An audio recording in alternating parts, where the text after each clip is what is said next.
I'm Bill O'Donnell, and welcome to another program on spirituality.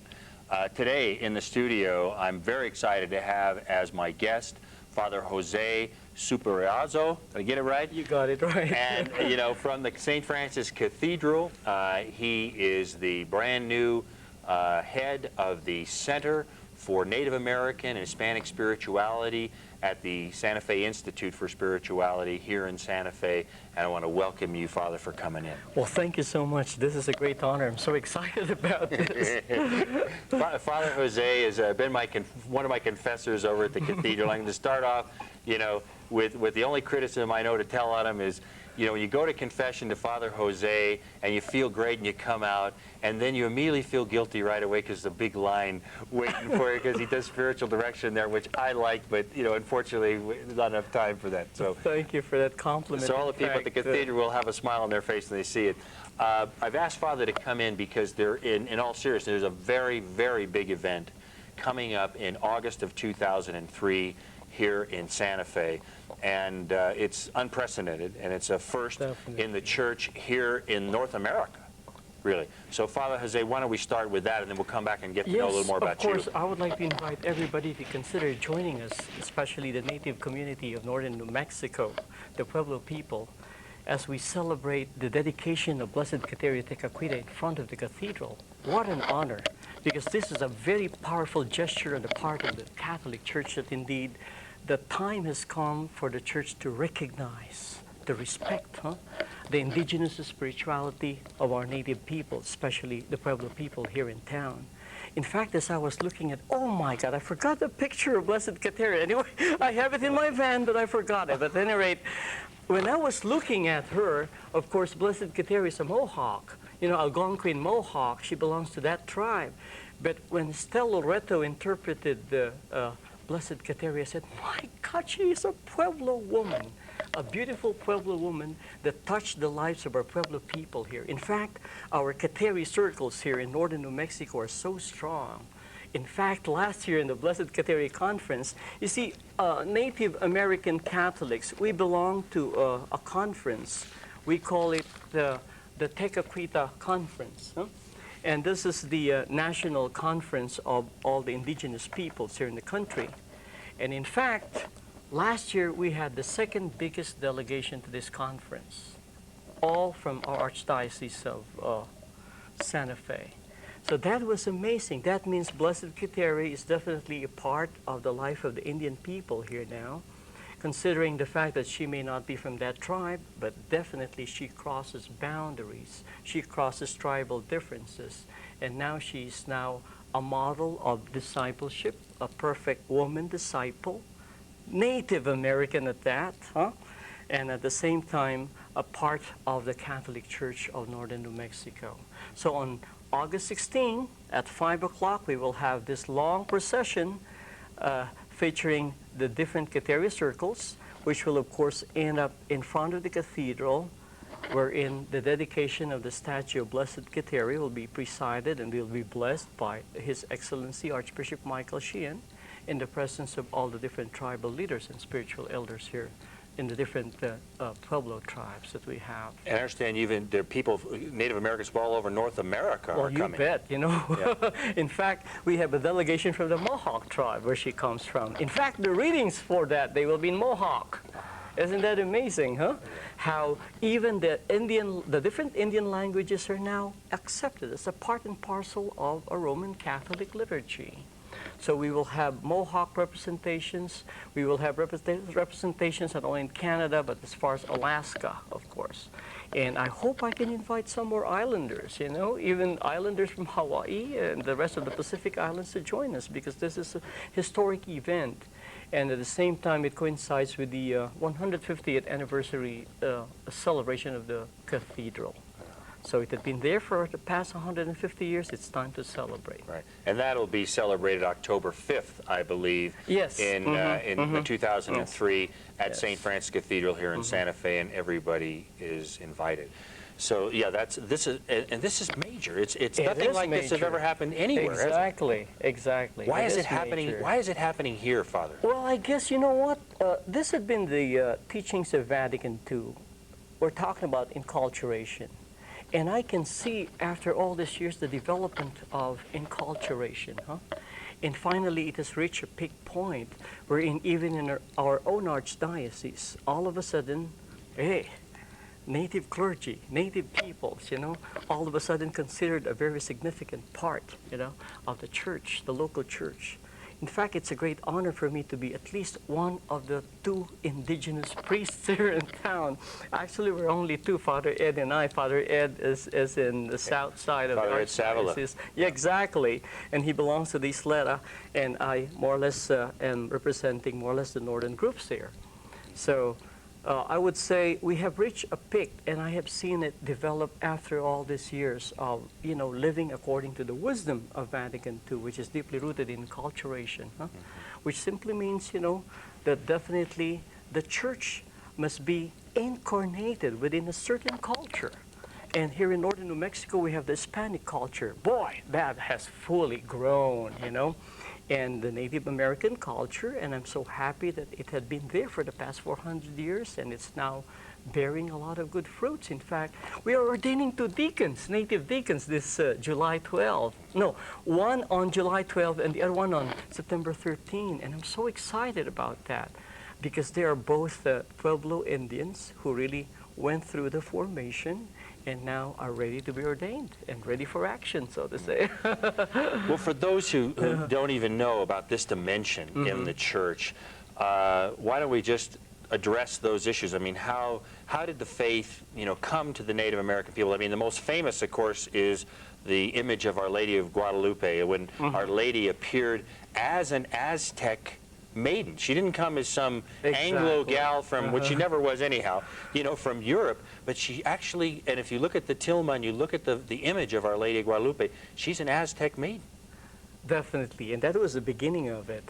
I would say Mary was, the founder of inculturation. That's because right. she manifested herself in different cultures according to the lifestyle of the people, according to the culture of the people. And I would say it just so happened that, of course, in the Indian setting, that is the closest example that I can think of. But when we're talking about the evangelization that happened here in the lands, we know, as far as history is concerned, that the oldest parish in this country is an Indian reservation. Lest you forget that, huh? Where's that? People are asking me, Father, are the Indians Catholic? I said, what? Are the Indians Catholic? Well, let me say that 95% of our people here are Catholic.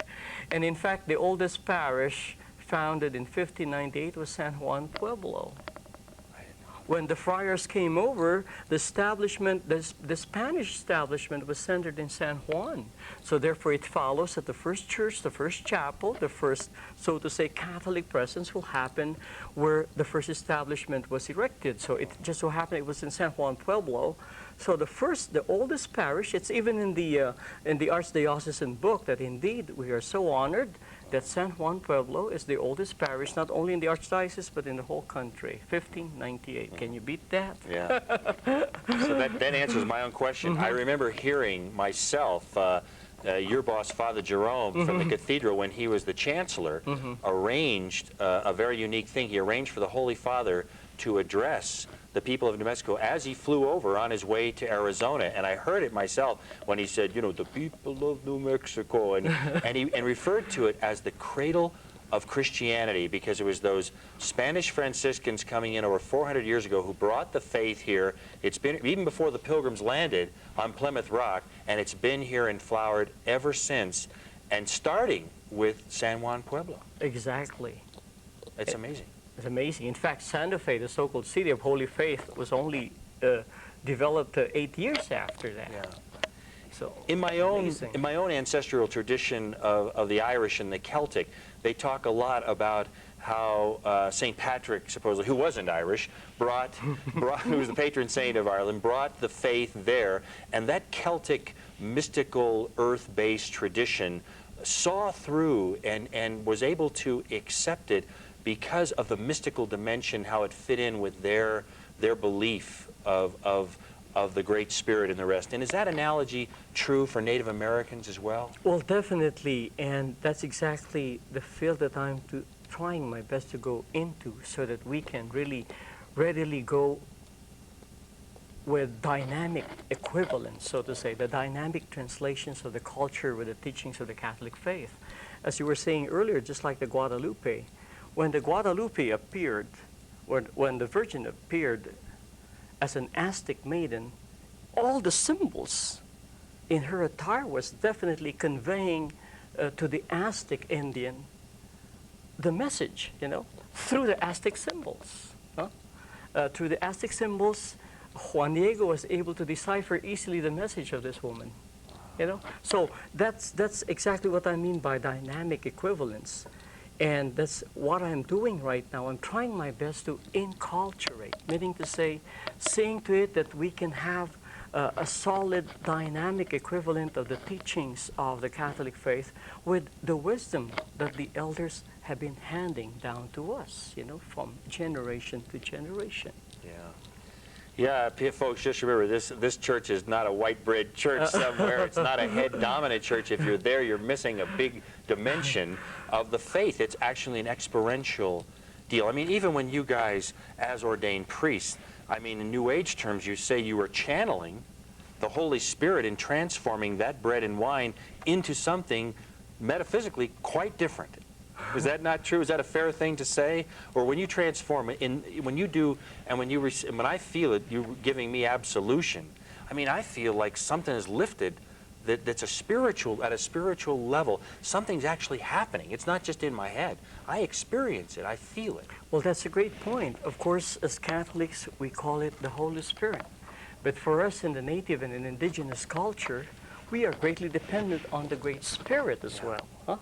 The Great Spirit that nourishes us, the Great Spirit that heals us, the Great Spirit that provides for everything that we need. Well, actually, it's the same Spirit that we're talking about. And in fact, you were one of those who were asking me most of the times, "Father, what's your background? How come you're into this right now?"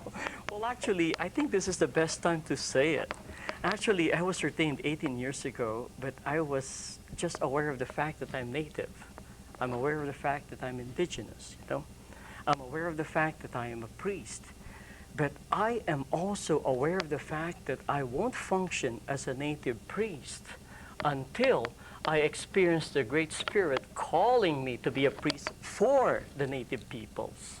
Those are two different realities. I'm living in two worlds. I'm trying my best to really bridge the gap. Maybe call it a cultural gap, because these are two cultures, the Roman Catholicism and native Catholicism or native Christianity. So I was ordained a priest for the Roman Catholic. Definitely, I believe in the imposition, the power of the Holy Spirit, anointing me and more or less empowering me. I believe that. There's no question about that. But as a native person, I have to wait until my experience of the Great Spirit in the native way will call me to function as a priest full blast, working full blast for the native peoples. And let me tell you, well, at least I think I will be allowed to do this, I only started getting interested in pursuing this kind of direction 1997. Let me tell you the story. I was doing a mass baptism in the parish, in one of my assignments in California. Mass baptism. There were so many kids, and it's so hard to identify who is Asian, who is Hawaiian, who is Native American, who is a Pacific Islander. There's so many kids. And I didn't know that 2 of those kids were Native Americans. And sometime after communion, when I was acknowledging and thanking everybody, and of course acknowledging the presence of the parents and godparents and grandparents, boy, here came a man, an old man, carrying this eagle feather. In fact, this was the first eagle feather that I got. And when he went up straight to the altar, and he said, "Father, this is our gift from our tribe," I said, "Oh no, this is it." Because according to my elders, I grew up in California. I studied in Berkeley, and I grew up with George Stinker, Paul Schultz, and James Street. These are spiritual elders in the Native American world. And I will never forget Paul Schultz in particular, because he was the one who taught me the rituals, the native rituals. Huh? And he said, Jose, you may be knowledgeable, but you don't function until the right time comes. And the right time comes when the Great Spirit calls you, and it'll be symbolized with you being given the feather, and the feather is your symbol of authority that the Spirit is now calling you to minister to our people. Isn't that amazing? Yeah. And that was, so to say, the second descent of the Holy Spirit, that happened to me. Because I remember after that experience, oh my God, I will never forget it. The first thing that I did was, of course, to prepare a letter saying goodbye to San Francisco. I'm out of here. I simply have to start looking for the next place where the Spirit will lead me. And I had 3 choices: Yakima, South Dakota, and Santa Fe. And since I remember way back in '88, I had a chance to go on vacation here in northern New Mexico. I said, I think I will choose Santa Fe out of those 3. And we're very thankful you did. And of course, the reason is because we belong to the Bureau of Catholic Indian Affairs. And when I asked Monsignor Lenz, where do you think will be the best place where I can go, he said, well, right now, as far as I know, there are 3 archdioceses needing native clergy for the native peoples. And I immediately wrote a letter to Archbishop Sheehan, and I'm just very grateful. Early part of '98, I was here. And I started working. I started introducing myself to the new ways, because this is a different tribe. And I simply have to listen and learn from the elders. And I'm just so grateful that after 5 years, I am very, very happy here. And I think I have responded, as you have said, to another call and another empowering by the Great Spirit. Well, the Archbishop must have faith in you. He wouldn't have put you at the cathedral, with Father Jerome. And it's been a real blessing because that was under the care of the Franciscans for like 79 years.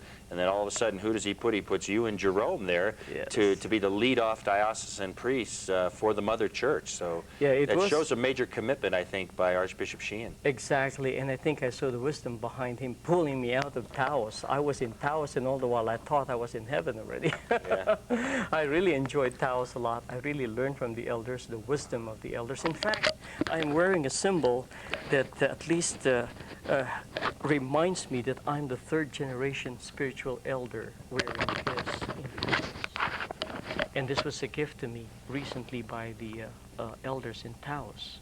It's beautiful. Can you explain its symbolism? It's very beautiful. Well, of course, it's very symbolic, first of all, of a sense of wholeness. As a spiritual elder, my role is to create a sense of wholeness, a sense of unity in the tribe, not only in the tribe, but even in our own individual lives. So I'm considered a medicine man, I'm considered an elder. In fact, they gave me a different name, When I was, in a way, initiated into the Taos Pueblo, one of the elders gave me a new name, which I really like so much. I can share to you a little bit of the significance, but I have to stop because I simply have to respect the Indian ways. That there are some of our ways that are sacred that we cannot really tell in public. But they gave me a very beautiful name, Morning Buffalo. And of course, Father Jerome of the cathedral always teases me because he says, because you wake up at the crack of noon, not at the crack of dawn. Well, anyway, of course, in the Pueblo, I begin the Masses at 7 o'clock. So winter, spring, summer, fall, the 4 seasons. My celebrations are always at 7. So as a morning buffalo, I am the earliest source of sustenance, so to say, for the people. A sense of wholeness, a sense of well-being. That, of course, the circle, the balance, the beauty, the harmony, that my necklace is signifying. And of course, if you will look at the rest of the necklace, I'm connected to the sea world, to the animal world, to the world of gems and stones, and the nature, the whole of creation, so to say, symbolize. It's contained here in this necklace, which is definitely something that I will treasure in my life as they have accepted me as one of their spiritual elders there in the tribe. I feel it at the great honor that it must be. Listen, if you've just joined us, we're having a wonderful conversation with Father Jose, who is the associate rector at the St. Francis Cathedral here in Santa Fe, an indigenous priest, and also the brand new director of the just started Center for Native American and Hispanic Spirituality at the Institute for Spirituality here in Santa Fe. So I guess at time we better actually talk about that because of your work that you've already been doing. We have done, the Institute for Spirituality had done Native American spirituality in the past in conjunction with the Blessed Sacrament Sisters at St. Catherine's Indian School. We had some wonderful programs there, and we loved doing it, and we brought in Father John Haskell of the Tekakwitha Conference years ago. My first Native American Mass blew me away. It was fabulous. They filled the gym over there on a 4th of July, and the nuns were just effusive, and they were having it was a marvelous experience for the whole community, and they let everybody was welcome there.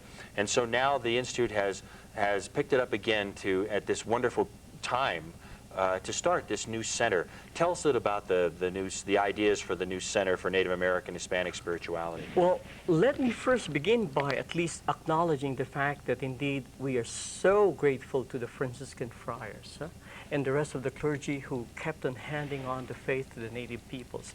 And then you mentioned the Blessed Sacrament Sisters. I know that they were the solid foundation of Catholicism among the Pueblos. In fact, I am just so honored to meet a lot of the elders who were students of St. Catherine Drexel. They're still alive. They're still very much around. They will tell you about St. Catherine Drexel when they were young kids at the St. Catherine Indian School. And she was just made a saint just a year or two ago. Right. Exactly. So we simply are following a tradition. And I'm just so honored that at least in this millennium, we are given a new venue as native peoples to really keep on handing over the wisdom of Catholicism as lived by the native peoples to the center. And in fact, I have here a copy of the mission that I originally wrote for the center. Our desire is, of course, to provide an understanding of this unique Christianity of New Mexico as lived primarily by Native American people and by the Hispanic people.